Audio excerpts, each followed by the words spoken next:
أمير زكريني أرسل لي تصريح للمدرب المنتخب الألماني. قال: قبل بداية المونديال طرحت الصحافة سؤال على مدرب المنتخب الألماني إن كانت ستفوز ألمانيا بكأس العالم.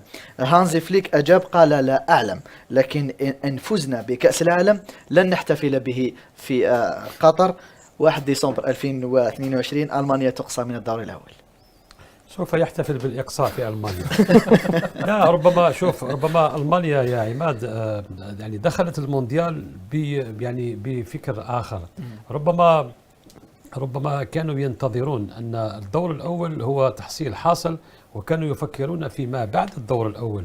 لذلك رأينا ما رأيناه في بداية المونديال، وربما حتى ألمانيا وقعت في الهالة الإعلامية التي قامت بها مختلف الصحف الألمانية ووسائل الإعلام الألمانية ضد قطر، بدليل أنهم خرجوا على عالم كرة القدم وذهبوا إلى أمور غير رياضية.